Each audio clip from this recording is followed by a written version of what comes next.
Bom dia, meus irmãos, graça e paz. Feliz novamente estar com os irmãos. O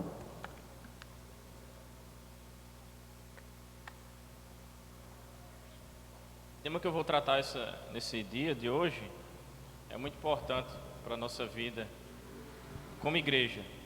Se encontra em Efésios, capítulo 4, versículo 30 até o 5, versículo 2.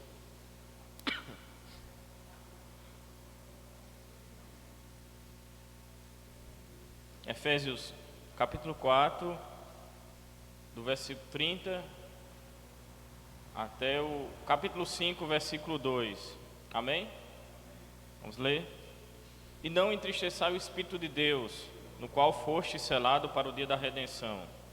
Longe de vós toda amargura, e cólera, e ira, e gritaria, e blasfêmias, e bem assim toda malícia. Antes, sede uns para com os outros benignos, compassivos, perdoando-vos uns aos outros, como também Deus em Cristo vos perdoou. Sede, pois, imitadores de Deus como filhos amados. Versículo 2. E andai em amor, como também Cristo nos amou, e se entregou a si mesmo por nós, como oferta e sacrifício a Deus em aroma suave. Vamos orar mais uma vez. Senhor Deus, obrigado, Senhor, por o teu povo estar reunido nessa manhã. Nós entendemos que é pela tua livre graça e tua bondade que nos concedesse esse privilégio. Obrigado, Senhor, pelo teu amor em Cristo Jesus. Que está, Senhor, a tua palavra, que nossa mente e nosso coração seja cativo, possamos aprender de ti, Senhor, sair daqui edificados, redarguidos, que nosso pecado seja denunciado e, acima de tudo, que teu nome seja glorificado. No nome de Jesus, amém. Irmão Paulo, eu queria ter dado outras vezes a carta aos Efésios, mas eu vou situar os irmãos aqui onde Paulo fala. E o grande tema aqui é: não entristeçais o Espírito de Deus, no qual foste selado para o dia da redenção. Não entristeçais o Espírito de Deus. Eu vou situar aqui os irmãos na carta aos Efésios. Paulo esteve na cidade de Éfeso, ali na terceira viagem missionária. Ele fica ali naquele lugar e por cerca de 3 anos ele tem um ministério frutífero naquele lugar.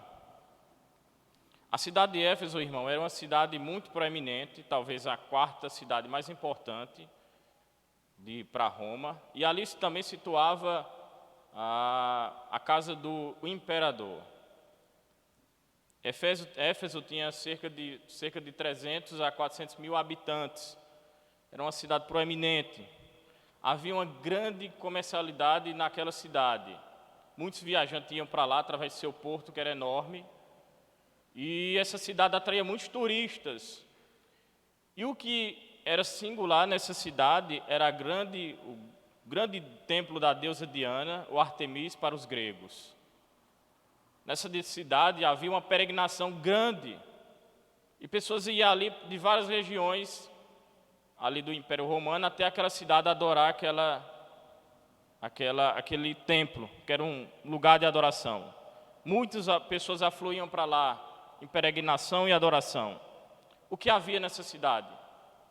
Muito misticismo, idolatria e libertinagem sexual, como toda aquela época grega, né, também. Paulo, um comentarista, fala: se os gregos eram libertinos, a Ásia Menor era deplorável. Paulo estava aqui num contexto extremamente difícil. Paulo ali, irmão, primeiro tenta pregar por cerca de semanas na sinagoga, mas como ele é mal recebido pelos judeus, ele aluga uma casa chamada Casa de Tirano. E ali ele começa seu ministério frutífero, começando a pregar o Evangelho. Houve muitas conversões. As pessoas ali, em Atos 19, nós podemos ver, ali Paulo chega naquela cidade, prega o Evangelho. Houve muitas curas e milagres, mas sobretudo o Evangelho chegou àquelas pessoas e converteu o coração daquelas pessoas, e de fato elas foram regeneradas e houve sinais de conversões daquelas pessoas aqui naquele lugar. As pessoas abandonavam sua idolatria, sua feitiçaria e queimavam publicamente seus livros de feitiçaria. Deus tinha feito uma obra maravilhosa. Muitas pessoas haviam se convertido. Aí, quando a gente vai em Atos 20, Paulo tem que sair daquela cidade por perseguição de um dito chamado Demétrios. Paulo tocou no ponto alto daquelas pessoas que viviam do comércio e da idolatria. Esse Demétrio vendia nichos para muitas pessoas e aqueles comerciantes adquiriam verdadeiras fortunas por causa da idolatria. Mas o Evangelho, irmãos, rompeu com todas essas coisas. Deus trabalhou profundamente naquela cidade. Aquela cidade, irmão, foi celeiro também de grande expansão do Evangelho. Vocês lembram que a segunda carta de Timóteo, quando Paulo escreve, Timóteo estava em Éfeso. Então foi um campo frutífero também, apesar das perseguições. Paulo sai daquela cidade e tem que ali, e se despede em Mileto dos presbíteros, com choro, com lágrimas. Aquelas pessoas se despedem de Paulo. Paulo vai até Jerusalém, mesmo sabendo que seria posto a ele perseguições, mas aquele homem era convicto. Ele diz: em nada considero a minha vida preciosa para mim mesmo, desde completar a carreira e o ministério que recebi do Senhor Jesus Cristo para anunciar o Evangelho da graça de Deus. Esse era o propósito daquele homem naquela cidade. E glória a Deus, irmãos, aquelas pessoas foram ganhas por causa do Evangelho. Irmãos, e depois Paulo vai até Jerusalém, e como os irmãos bem conhecem ali, a partir do capítulo 20 até mais ou menos 23, Paulo é preso por ter, sobre acusações dos judeus, ter colocado um cristão chamado Trófimo, que era um gentio que tinha se convertido. Enfim, Paulo é preso, Paulo é levado a Cesareia, por lá fica 2 anos, ele apela a Roma, a César, e ele vai para Roma. E lá nesse aprisionamento ele escreve essa carta aqui. A carta aos Efésios, aos Filipenses, aos Colossenses e Filemon. São cartas de prisão. Paulo está no contexto de prisão nesse lugar. Do capítulo 1 até o capítulo 3, Paulo expõe aquelas pessoas novamente o que ele já tinha ouvido. E do capítulo 1 ao capítulo 3 é a parte doutrinal da carta. Paulo expõe o Evangelho àquelas pessoas e relata como eles foram salvos.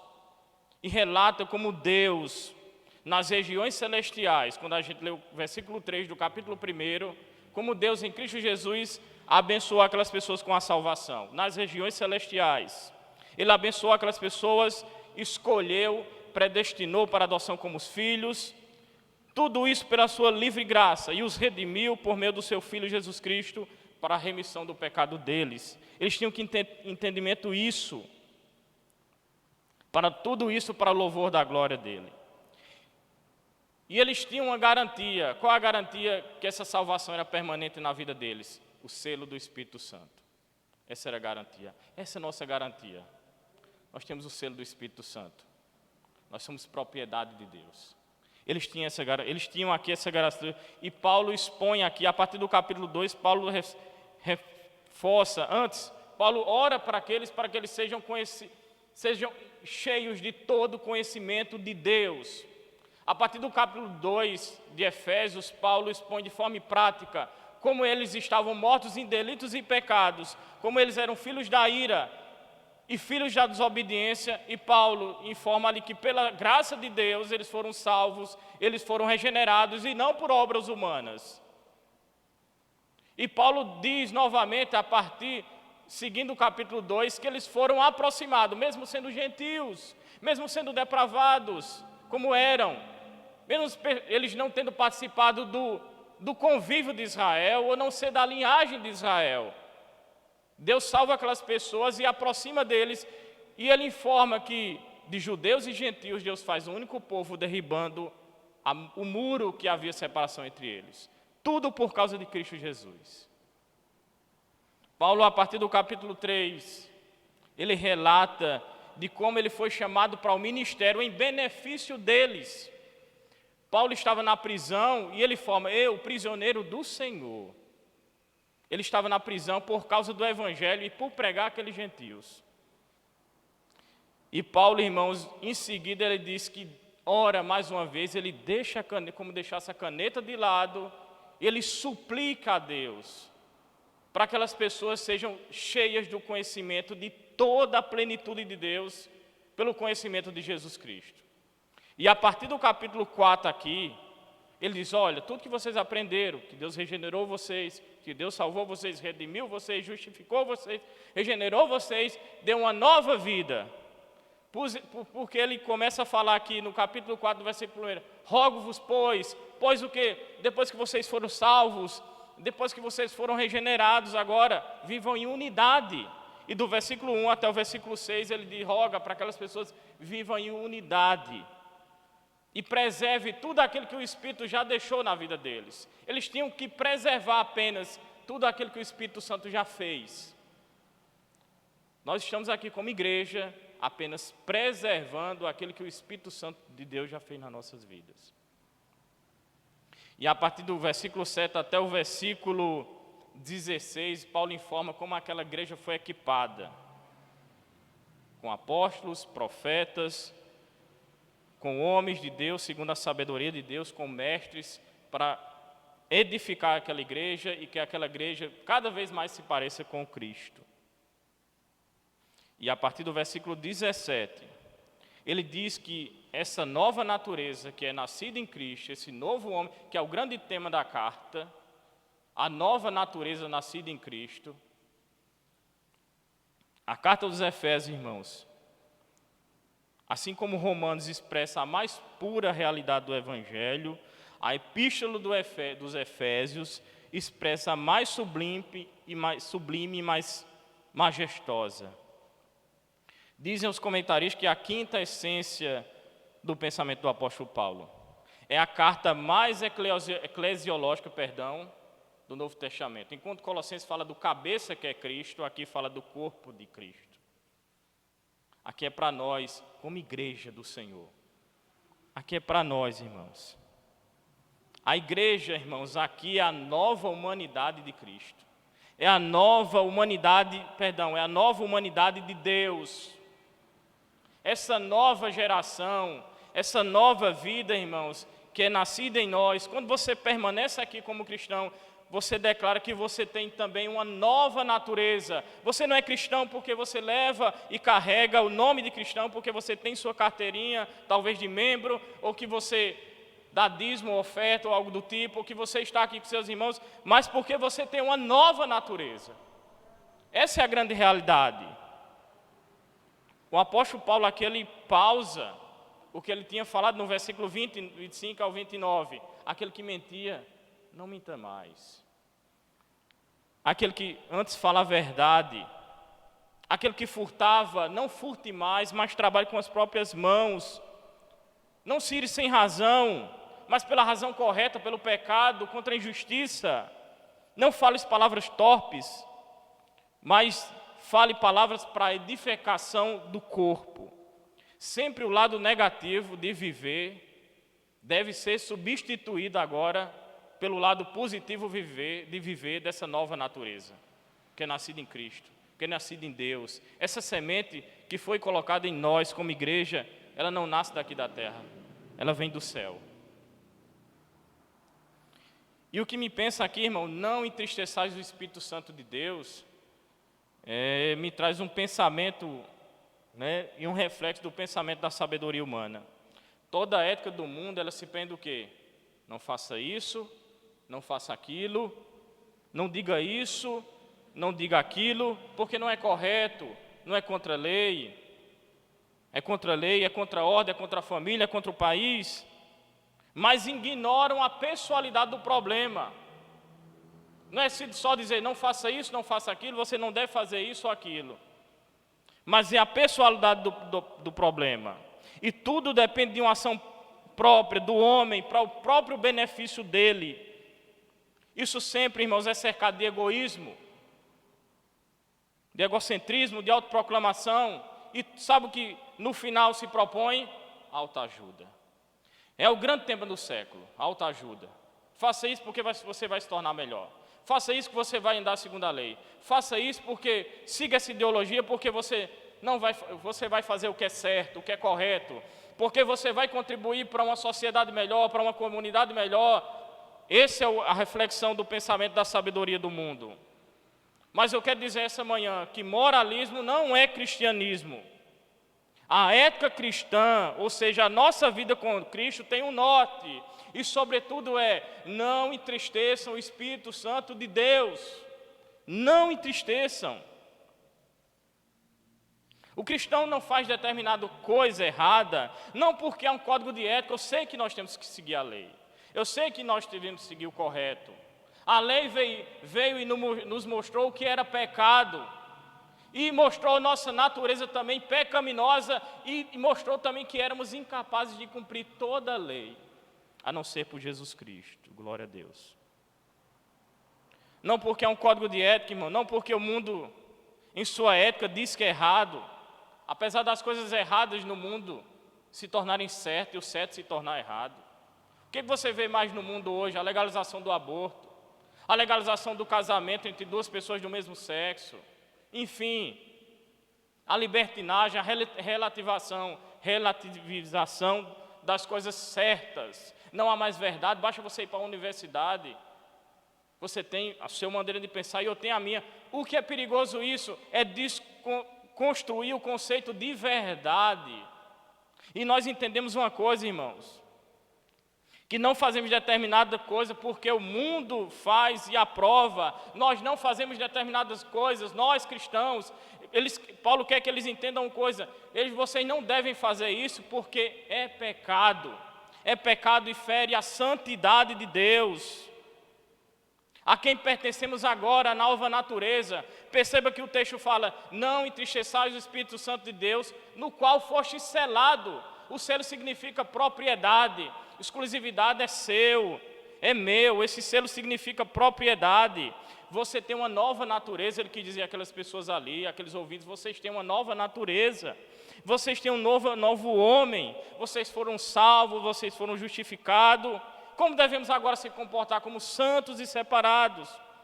O cristão em si, ele não está submetido a um padrão moral, visando a própria ordem. O mundo caminha assim. Mas há uma pessoa, a Deus, ao seu Filho, a Jesus Cristo e o Espírito Santo. É Ele que nos controla a nossa vida. É Ele que nos instrui sobre essa verdade maravilhosa, que nessa manhã eu estou falando a vocês, que vocês escutaram por diversas vezes aqui muitos pregadores expondo a palavra. É pelo Espírito Santo. O mundo, irmão, uma grande diferença: o mundo segue uma ordem social, e nós seguimos a palavra de Deus. Enquanto o mundo segue o que ele quer seguir, nós não negociamos, nós seguimos a palavra de Deus. Porque vai ter certo ponto, irmãos, como é que acontece em cristãos que estão sendo perseguidos. Basta você olhar no site do Portas Abertas, você é impedido de pregar o Evangelho, de louvar a sua fé de forma pública, por causa de leis que os homens admitiram, que instauraram. Mas o que importa para nós, irmãos, é obedecer a palavra de Deus. Nós não seguimos essa ordem social. Então, por isso, não entristeça o Espírito de Deus. E como pode isso acontecer? Antes de entendermos como nós podemos entristecer o Espírito Santo de Deus, nós temos que entender, irmãos, que o Espírito é uma pessoa. Quem é o Espírito Santo de Deus? Que você pode entristecer, indica que ele é uma pessoa, e não uma força impessoal, como muitas religiões creem. Como muitos creem que é uma energia que vai lá e opera, e faz isso ou faz aquilo. Como crê Testemunho de Jeová, Espiritismo, que é aquela energia positiva, que é aquela energia que controla talvez a vida das pessoas, ou aquelas religiões de mistério acreditam assim. Mas ele é uma pessoa que tem vontade própria, que tem sentimentos, ira, tristeza, alegria, amor, etc. O Espírito Santo é o próprio Deus. O Espírito Santo tem também toda a essência de Deus. E Joe Owen vai colocar algumas coisas aqui. O puritano Joe Owen, ele vai dizer: ele possui os mesmos atributos do Pai e do Filho: onipotência, onisciência, onipresença, imutabilidade, soberania, santidade, justiça. Ele está no mesmo nível de precedência do Pai e do Filho. Ele tem nomes apropriados para uma divindade, é uma pessoa divina. Ele possui as mesmas características de uma pessoa: vontade e entendimento. Está lá em 1 Coríntios 12, versículo 11 e 2, versículo 10. Ele também é o autor voluntário de ações divinas, inclusive da criação. Ele falou por meio de profetas, ele vivifica, santifica, consola, instrui, traz regeneração e ainda também fala por meio de mim e você, por meio da sua igreja. Amém? Dá-se, irmãos, a mesma consideração de fé, adoração e obediência que se dá a outras pessoas, tanto do Pai como do Filho. Então, como entender nossa relação do Espírito Santo? Temos que entender, irmão, que Deus, que é soberano, Ele não depende, Lloyd Jones fala que Ele não depende de nós, do mundo, de todas as coisas que acontecem no mundo, mas no sentido final, nada afeta Ele. Diferente de nós que somos sujeitos e afetados por coisas em nossa volta. Então, despertamos em nós raiva, tristeza. Basta conviver, irmãos, com as pessoas. E nós vamos ser também influenciados de certa forma. E nós sentimos tristeza, angústia, alegrias. Mas como entristecer o Espírito Santo de Deus, que é soberano, que nada o afeta, que ele não pode ser mudado? Como entristecer?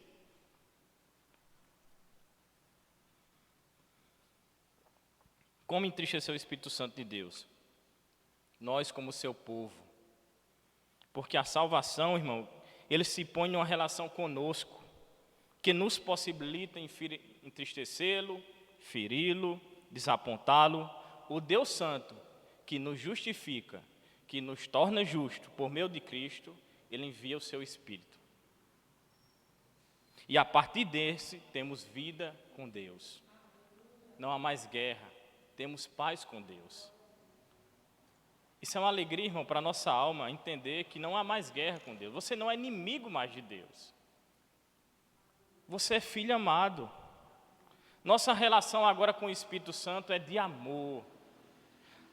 A grande essência da doutrina cristã, irmãos, da salvação, se influencia nisso, no amor, porque nele nós fomos regenerados, fomos atraídos por seu amor.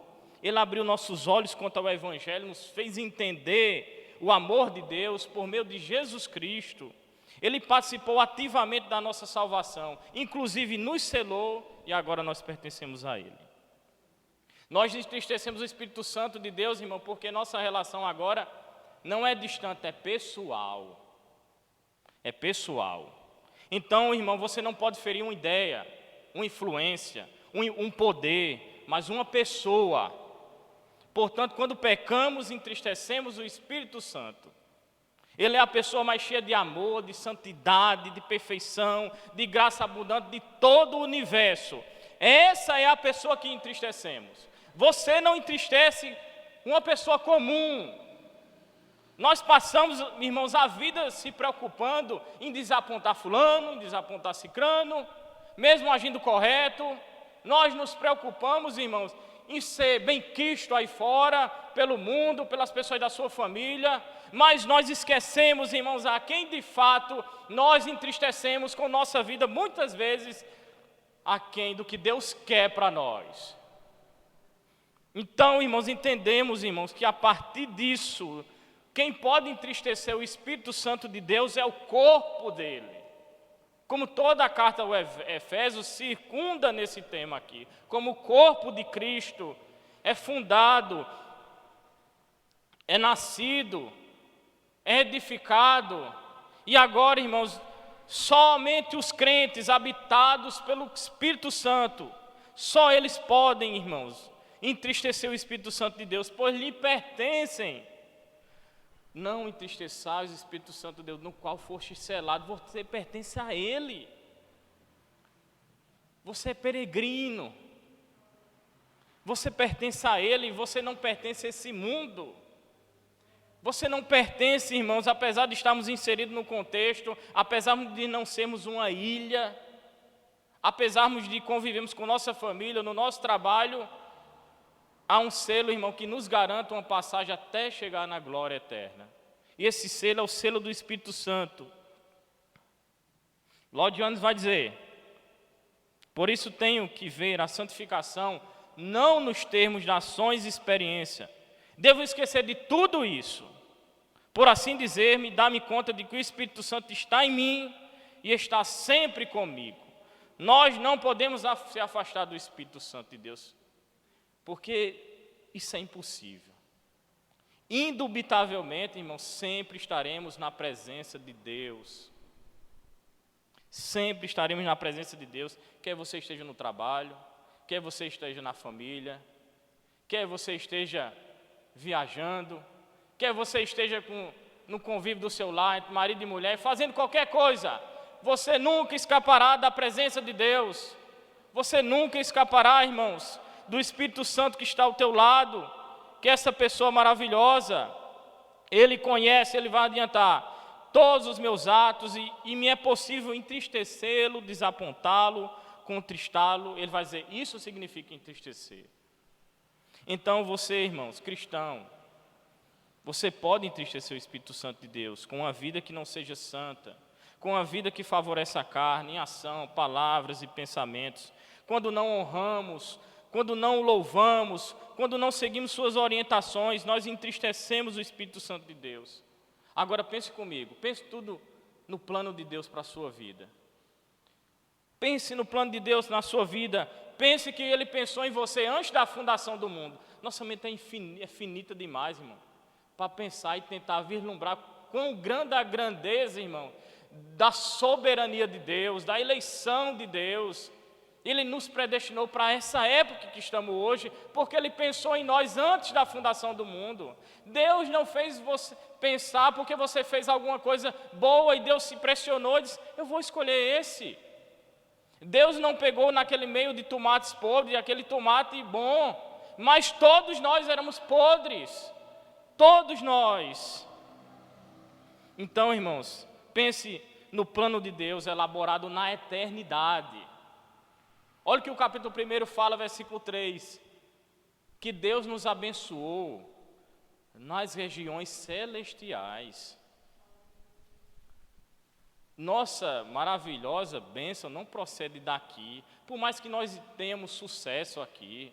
E eu desejo para todos os irmãos que eles cresçam, que eles prosperem, que eles tenham um emprego bom, uma vida boa, que consigam sustentar suas famílias, que consigam lá botar o pão e conseguir benefícios, que vocês consigam aproveitar o bem que Deus deu a vocês aqui. Mas saiba de uma coisa, sua bênção está lá. Ele lhe abençoa a sua grande bênção, e nós estamos aqui reunidos não para promover bênçãos materiais, mas sobretudo para alimentar a sua alma, por meio da pregação do Evangelho. É por essas coisas, irmãos, que nós gloriamos o Senhor, nós glorificamos o Senhor, nós nos reunimos aqui para glorificar o Senhor pela salvação. Deus, obrigado, Deus, porque o Senhor nos escolheu antes da fundação do mundo. Pense como Deus pensou, o Filho foi lá e redimiu, e o Espírito Santo foi lá e selou. Pense nessas coisas, irmão, pense na soberania de Deus. É o antídoto para a nossa ansiedade nos dias de hoje, que Deus controla. O que é importante é obedecermos a Deus e as consequências cabem a Deus. O que nos importa é obedecer a Deus e as consequências pertencem a Ele. Paulo diz, eu não me preocupo, desde que complete a minha carreira e o ministério que recebi do Senhor Jesus Cristo. Lá no capítulo 20, as pessoas choram, Paulo, eles vão te matar, parafraseando aqui. Ele diz, não me importa, desde que eu prego o Evangelho, seja para ser preso ou para morrer em nome do Senhor Jesus. Irmãos, não seja ingrato. Então, irmãos, quando ele diz que você foi selado para o dia da redenção, ainda no versículo 1, não entristeçam o Espírito Santo de Deus. no qual foste selado para o dia da redenção. Isso significa, primeiro, propriedade. Como eu falei a vocês. Vocês têm um selo, vocês é propriedade de Deus. Vocês são propriedade de Deus, Deus deu outra natureza a vocês, vocês pertencem a Ele. Deus não reconstruiu nada em vocês. Deus deu outra natureza, outra vida. O cristão, irmão, não vive a partir do velho homem, ele vive a partir do novo homem que é nascido em Cristo. Ele não vive a partir do passado dele. Nós podemos ter o passado mais tenebroso que for, a vida mais promíscua que tivermos, mas quando Deus, em Cristo Jesus, restaurou a nossa sorte, quando Deus nos deu outra vida, nós vivemos a partir dessa nova vida que é nascida em Cristo. Nós não vivemos mais no passado, irmãos. Então ele diz, no qual fosse selado para o dia da redenção, ou seja, destino garantido.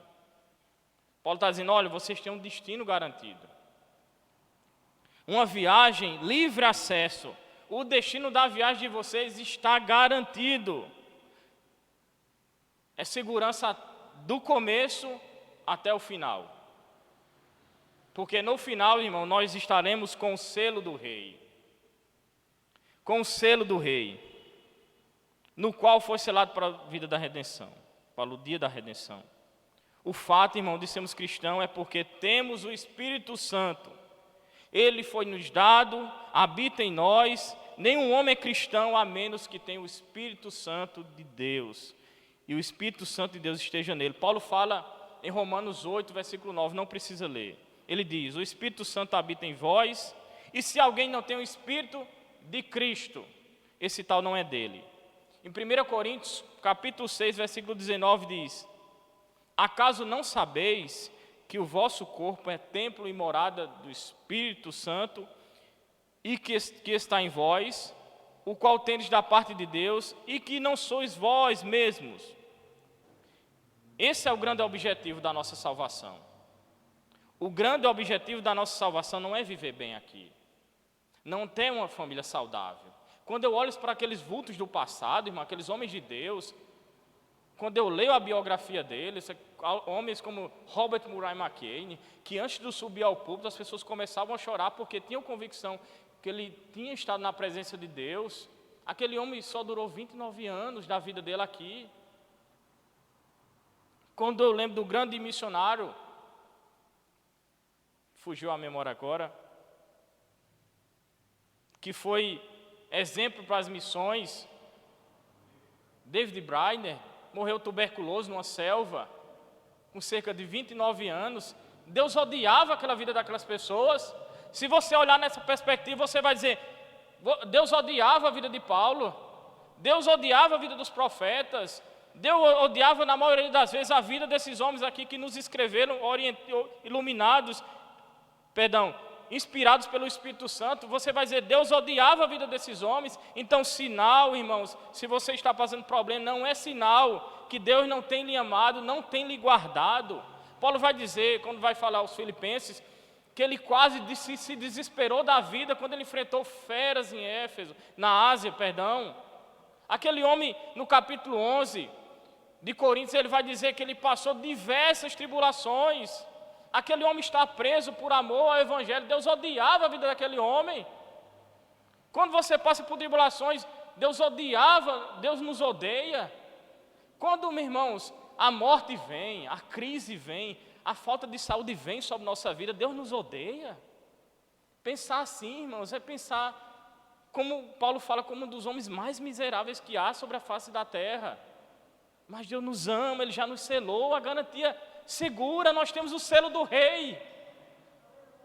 Se você partir da vida hoje ou amanhã, quem sabe, você estará com sua vida renovada, transformada, com o corpo glorificado. Esse é o objetivo final da salvação. Leia Romanos 8 para você ler, ver. Que o objetivo final da salvação é a nossa redenção. A glória que nos espera pelo Senhor Jesus, que julgará o mundo quando Ele vier, com justiça, e destruirá todos os inimigos, e apagará todo o mal do cosmos. E nós, crentes, seremos restaurados com corpos glorificados e perfeitos. Amém. Thomas Watts vai falar, irmãos. Eu gosto muito desse autor. O cristão, ele pode perder sua vida, mas não perderá sua recompensa. O cristão, ele pode perder sua cabeça, que é o que aconteceu com o apóstolo Paulo, mas não perderá a sua coroa. Charles Spurgeon vai dizer, há um lugar lá,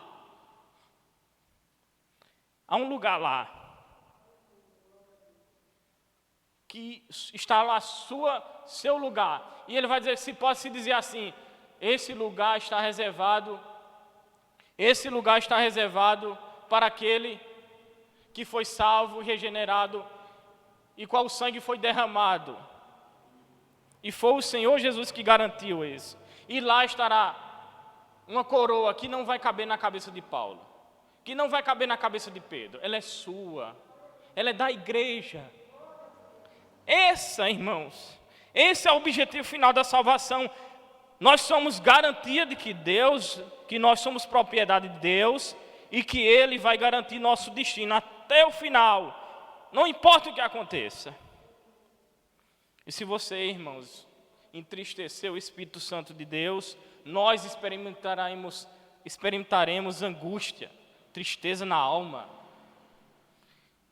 Você deixará muitas vezes de receber as benesses e as manifestações gloriosas do amor, mas não quer dizer que Deus lhe abandonou, né? Que você está perdido, não, pois a garantia do texto diz o quê? Que você já foi selado, já foi perdoado, já foi redimido, já foi restaurado, já lhe foi dado uma nova natureza. O que quer dizer? Se nós entristecemos o Espírito Santo de Deus, quer dizer que nós precisamos nos arrepender. Então o Espírito de Deus vai, de certa forma, vai trabalhar no nosso coração, vai permitir que esse coração orgulhoso seja derrubado, que esse coração orgulhoso se proste, e muitas vezes vai ser castigado, e você vai reconhecer o pecado na sua vida, e o Espírito Santo vai vir sobre nossa vida e lavará a nossa sujeira, e vai continuar sorrindo novamente para nós, e você novamente experimentará a face do Senhor Jesus. O texto diz, volta-me, Senhor, a da alegria da salvação. Você não pega a salvação, muitas vezes você pode dar a alegria de desfrutar dessa salvação. Então é o mesmo sentido aqui no Espírito Santo de Deus, quando entristecemos.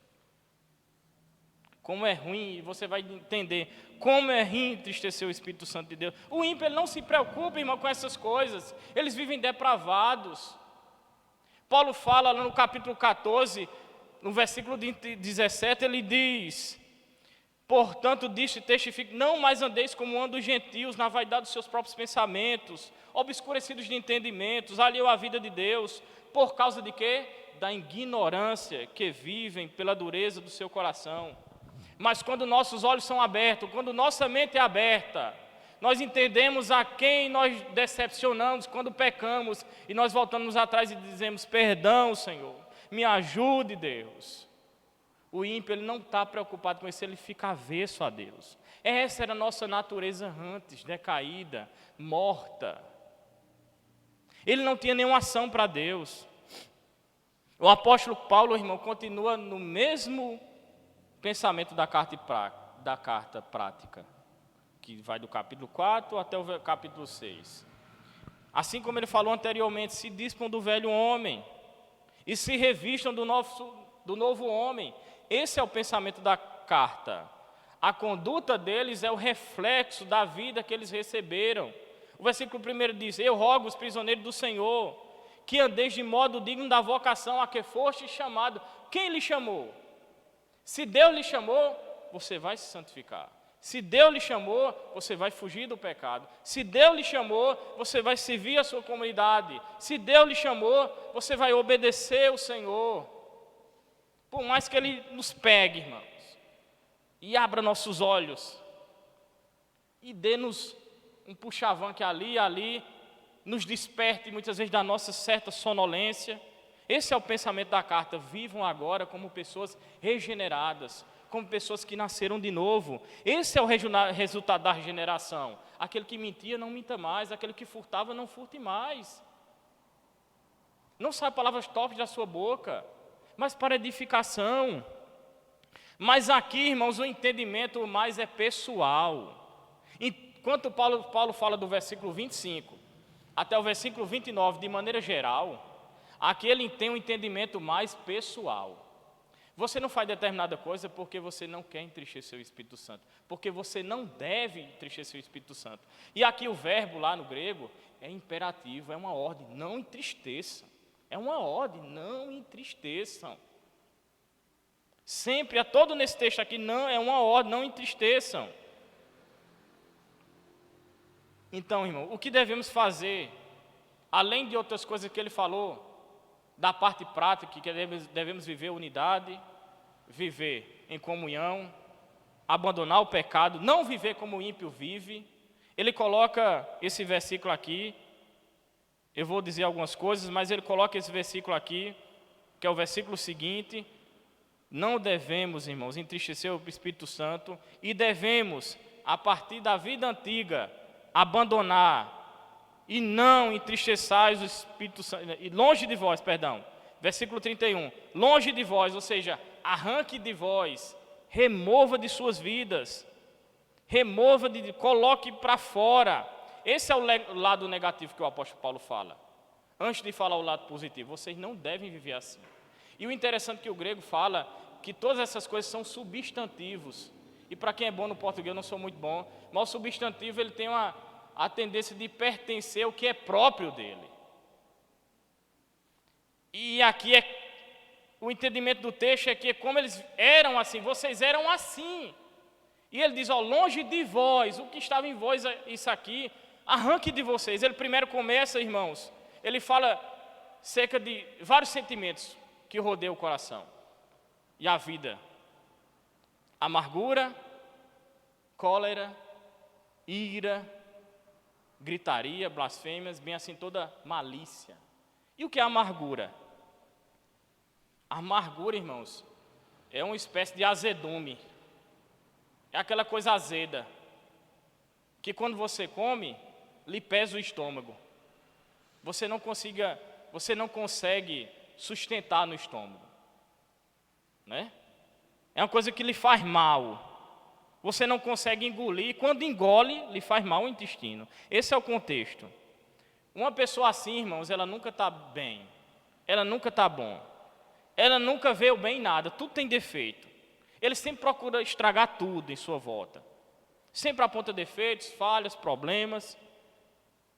Esses são o que Hebreus fala lá em capítulo 12, versículo 15. Não se prive da graça de Deus, e que não haja entre vós nenhuma raiz de amargura brotando. Parece que aqui o texto ele começa a brotar, irmãos. Parece que o texto aqui ele começa a nascer essa raiz aqui de amargura, e desse sentimento desemboca todos os outros. Da amargura vai vir o que agora? A cólera. A ira, a cólera e a gritaria. Esses sentimentos sempre se expressam no falar. Paulo, irmãos, ele quer que aquelas pessoas que vivam agora em comunidade, se tratando como igreja, que expulse, que tire para longe deles aqueles sentimentos que nos rodeavam. Paulo podia pensar, quando você olha lá no capítulo 19 de Atos, como aqueles religiosos que se alimentavam daquele comércio, que viviam da idolatria, gritavam, Diana, a deusa dos Efésios, e gritavam até ponto de agredir alguns que tinham se convertido, tentar prender o apóstolo Paulo, assim como a gente olha para os fariseus que a todo tempo estava raivoso pela doutrina de Jesus, pela pessoa de Jesus. Esse sentimento aqui, irmãos, que vai brotar outras coisas. Paulo não quer que a gente viva essa religião, irmãos, esse tipo de vida que vivemos aqui e vivemos se gladiando. E ele começa aqui com a amargura. Essa é pessoa terrível. Uma pessoa que você olha e já diz, lá vem ele. Você não vem coisa boa aí. Há pessoas, irmão, que eu trabalho com eles, que outras pessoas dizem, lá vem, eita. Fecha logo a cara, irmão, porque sabe que é pessoas que pesam, pessoas que não se dão bem, ou quando você conta alguma coisa boa, ele termina por estragar as coisas. E ele diz que a amargura ele gera, é como se fosse uma coisa desencadeada. Aí ele começa cólera, não vou, pelo tempo, não vou colocar todos os pormenores aqui de cada palavra dessa, mas cólera é aquela excitação, violência, é a cabeça ferver, como o apóstolo diz no versículo anterior, que nós devemos irar, mas não pecar. Não se põe o sol sobre a vossa cabeça, essa mesma expressão.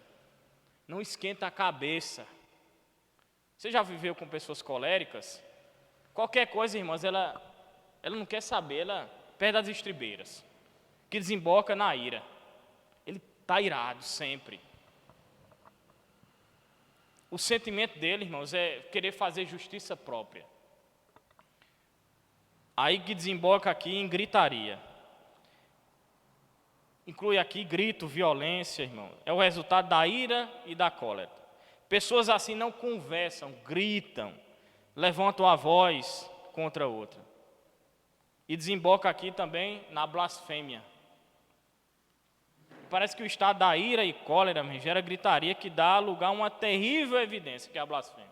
Aqui o texto ele não disse essa blasfêmia contra Deus, mas essa vida aqui no relacionamento. Parece que a coisa vai se afunilando para o pior.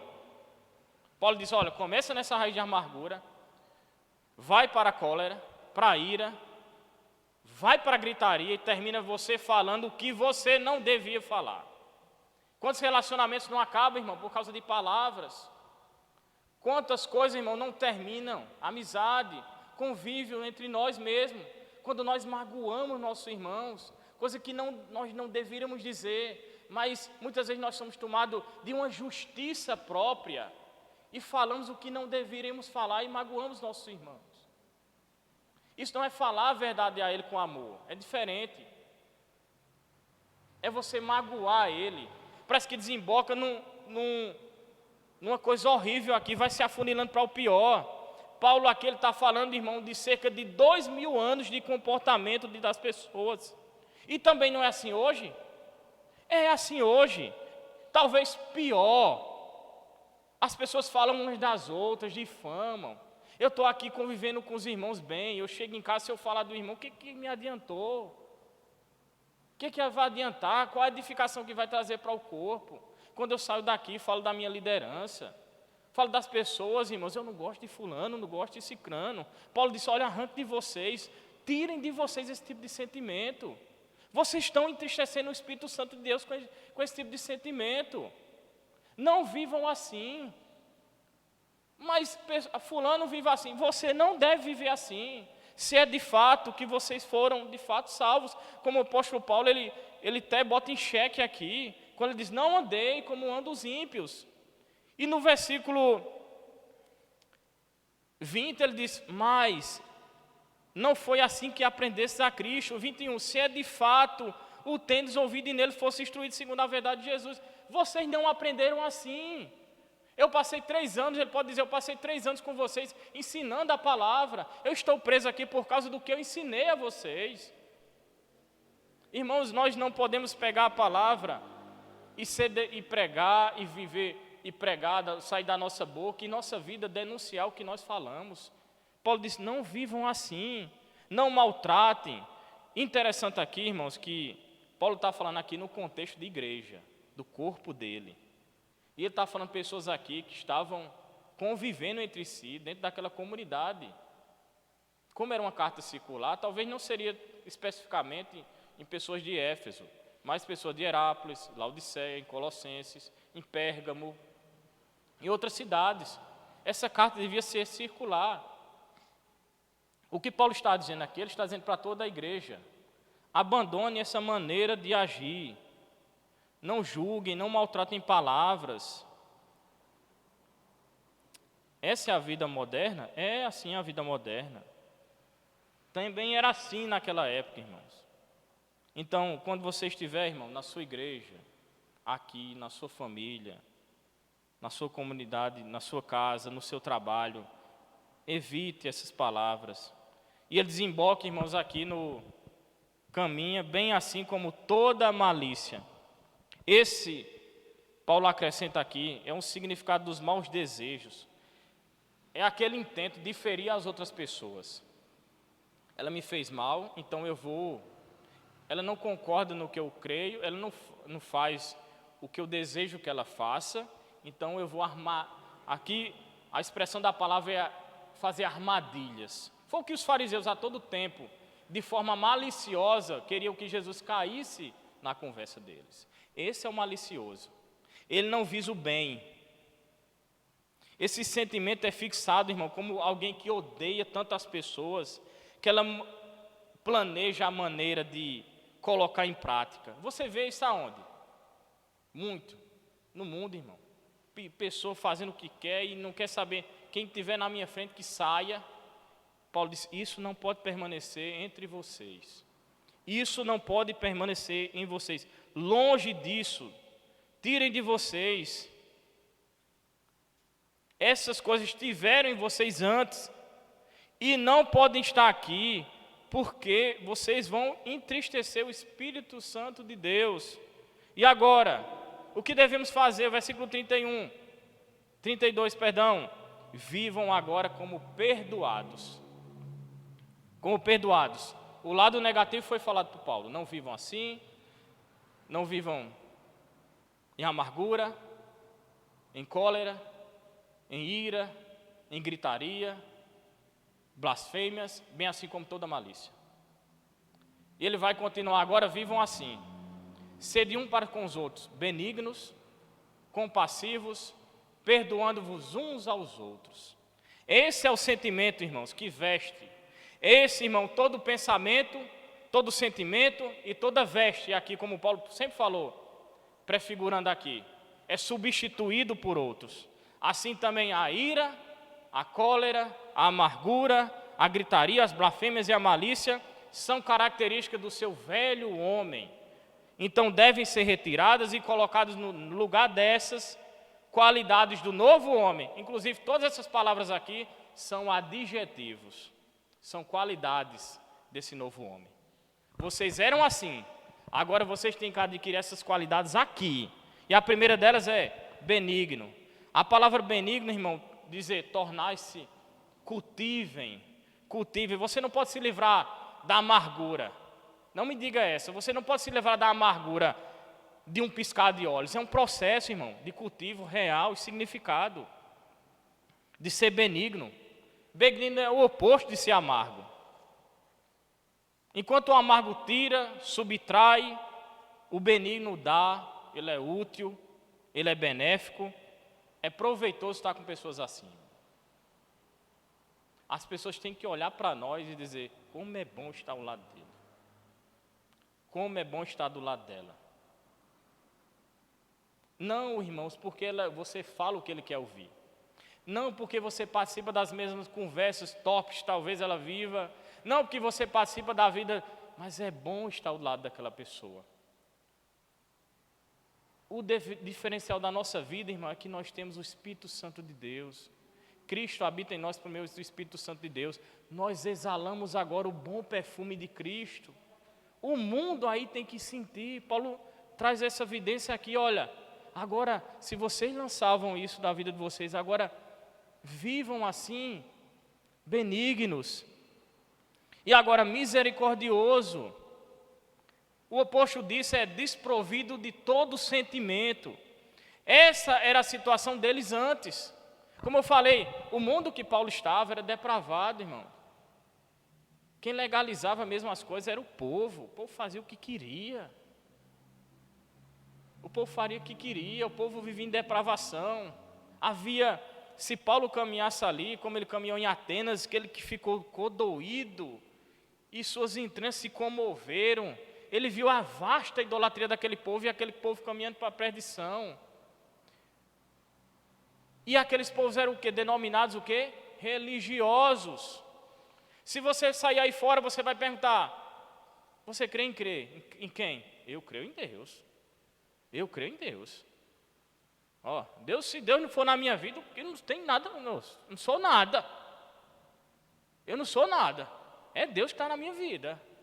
Se Deus não tiver minha vida, ó, nada vai bem. Mas não há obediência, irmão. Não há verdadeira evidência do Espírito Santo naquelas vidas. Mas a verdadeira evidência na vida daqueles que têm o Espírito Santo é que eles foram regenerados e salvos. O misericordioso, irmão, ele é incapaz, irmão. Ele é incapaz. Nós éramos incapazes de ser abraçados por nossa lepra pecaminosa. Torne misericordioso. Aqui ele diz, uma das traduções que eu gostei é que ele diz, fortes entranhas de compaixão. Você tornar-se misericordioso é você ter fortes entranhas de compaixão. Lá no fundo do seu sentimento você é compreensivo, é amoroso. Você vê aquela pessoa séria, você não julga pela aparência. Se você sabe conhecendo. Quando as pessoas que conhecem, você é benigno, você é misericordioso, nós temos que pensar, Paulo disse, olha, vocês têm que andar assim, vocês têm que ser assim. Irmãos, isso significa que você não chegou à conclusão de que os problemas das pessoas não importam. O problema da minha igreja não importa. O que elas estão vivendo não importa. Que a vida é dura, é terrível, que é cada um por si, que você vai viver para si mesmo, que não vai dedicar tempo, energia aos outros, aos problemas deles. Você não chegou a essa conclusão. Se o Espírito Santo de Deus está na sua vida, você não chegou a essa conclusão, que a vida do irmão não importa, que a dificuldade do irmão não importa, que a saúde do irmão não importa, que a vida do irmão não importa. Você vai se preocupar com ele. Se você não pode carregar o fardo no sentido físico com ele, você vai orar por ele.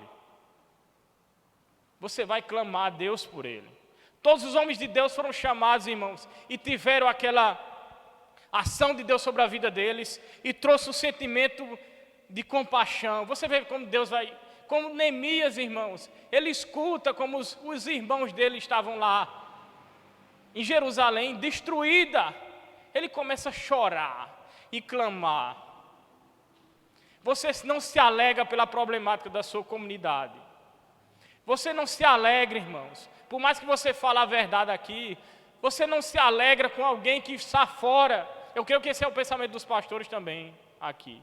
Você não se alegra com aquele que se afasta, dói. Você se preocupa, você ora por ele, você não chegou à conclusão que a vida dele não importa. Você não chegou a essa conclusão. Moisés, irmãos, ele é tomado também de um sentimento que Deus coloca lá, ele vai lá dar a vida, ele abre mão de todo o requinte, todo o luxo do Egito para servir aquele povo, e um povo ingrato. Jesus padeceu por nós, e mesmo sendo ingratos, pecaminosos, horrendos como nós éramos. Olha o que Paulo fala, irmão, parafraseando, lá em Coríntios. Eu me deixarei gastar pelas vossas vidas, mesmo vocês não me amando, eu amarei mais vocês. Paulo tinha fundado aquela igreja. Aquelas pessoas dizem que não reconheciam mais Paulo. Mas Paulo continua amando aquelas pessoas e se preocupando com elas. Não é à toa que Paulo escreve 4 cartas, e 2 se perdeu, e 2 Deus permaneceu que ficasse no nosso vernáculo. É por meio, irmãos. E agora o outro ponto, perdoando, é o oposto da malícia. Enquanto a malícia visa o mal de uma pessoa, aquela pessoa que vive perdoando, irmãos, ele percebe o mal que as pessoas fizeram a ele, então perdoa. Não é fingir que nada aconteceu, mas saber que fizeram, que lhe magoou, que lhe entristeceu, que lhe desapontou, mas você perdoa. Mas você perdoa. E como é difícil isso, irmão, nas nossas vidas. Por isso que há um cultivo aqui. Paulo fala que se cultiva aqui, ser de uns para com os outros, benignos, compassivos, perdoando-os uns aos outros. Não é perdoar o que eu fiz, é perdoar o que o outro fez. Não é se sentir perdoado porque Cristo só me salvou, mas perdoar o que outras pessoas fizeram contra você. E qual, irmãos, é olhar sobre a perspectiva de Deus. O mundo, ele olha, me fez mal, espere. Me fez mal, vou lhe pegar. Me fez mal, aguarde. O que é de você está o quê? Está guardado. Mas nós, irmão, que temos o Espírito Santo de Deus, para que nós não venhamos entristecer o Espírito Santo de Deus, e eu sei que é duro, é difícil, mas essa nossa nova natureza nos impulsiona a isso, a perdoar. Então nós não olhamos agora sob a perspectiva do mundo, nós temos sabedoria, e olha, e o que é sabedoria? É olhar sobre a perspectiva de Deus e não da nossa. Se nós olharmos da nossa, nós tínhamos destruído qualquer pessoa que nos fizesse mal. Mas pela perspectiva de Deus, nós perdoamos. E como devemos fazer, irmãos? Por que nós devemos fazer isso? A resposta está no versículo seguinte, no restante do texto. Perdoando uns aos outros, como também Deus em Cristo vos perdoou. Irmãos, para encerrar no versículo 1 e o versículo 2 do capítulo 5, ele diz: sede, pois, imitadores de Deus como filhos amados, e andar em amor, como também Cristo nos amou e a si mesmo se entregou por nós, como oferta e sacrifício a Deus em aroma suave. Então, irmão, por que nós devemos ser benignos, misericordiosos, perdoando uns aos outros? Porque Deus nos perdoou em Cristo. Essa é a grande razão. Quando você olha para a sua vida, você entende que Deus lhe perdoou, você prova e vê que Deus lhe perdoou em Cristo. Então, por que devemos cultivar, irmãos? Porque somos habitados pelo Espírito Santo. Esta é a causa para o resultado de cultivar a benignidade, a misericórdia e o perdão aos outros. Nossa condição antes, temos que entender que nossa condição antes era de inimigos. Fizemos muita coisa contra Deus e éramos incapazes de ser perdoados. Quem era capaz de ser perdoado aqui? Quem era capaz de ser perdoado? Ninguém. Ninguém era capaz de ser perdoado.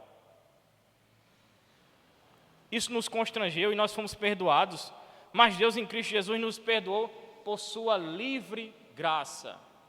Ninguém chegou a Deus, perdoa ele, Deus. Que ele fez tanta coisa boa aqui. Que ele é uma pessoa boa, Deus.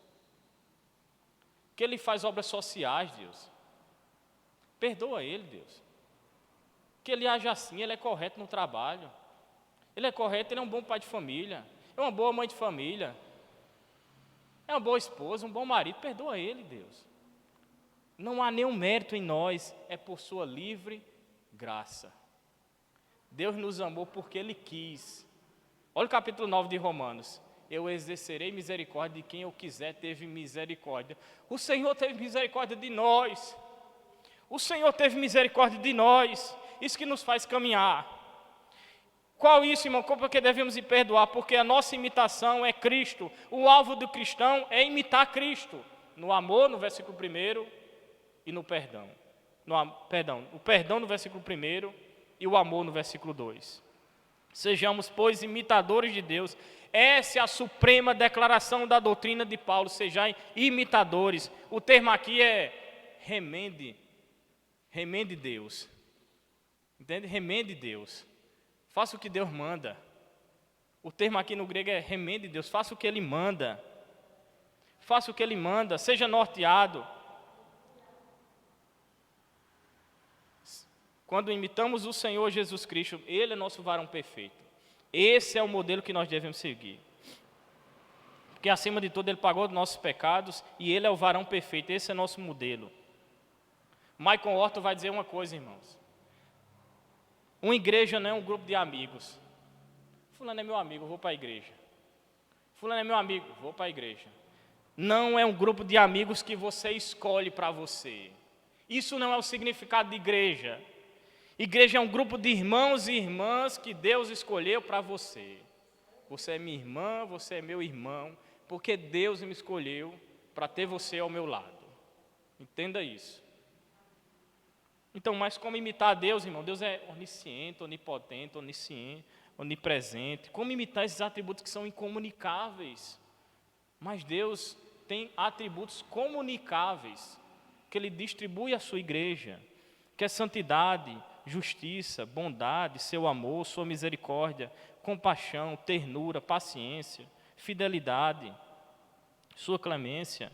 Esses devem ser parte integrante de nosso viver. Por quê? Porque agora, o versículo 2, versículo 1, porque o quê? Seja imitador de Jesus como o quê? Filhos amados. E nós devemos andar em amor, por quê? Porque Cristo também nos amou e assim mesmo se entregou por nós. Esse é o sentido. Então, ser cristão, irmão, não é porque queremos no corpo de doutrina, mas porque Cristo nos tornou, irmão, Deus, por meio de Cristo, nos tornou seu filho, seu povo e sua família, e você é propriedade dele. Sabe qual é a herança de Deus? Nós somos a herança de Deus. Glória a Deus. Então o Espírito Santo nos conduz nessa nova natureza, santa, em viver para glorificá-lo. Essa é a vida da igreja, viver para glorificar a Deus. Então o que podemos fazer? Não entristecer o Espírito Santo de Deus. Amém? Deus abençoe no nome de Jesus.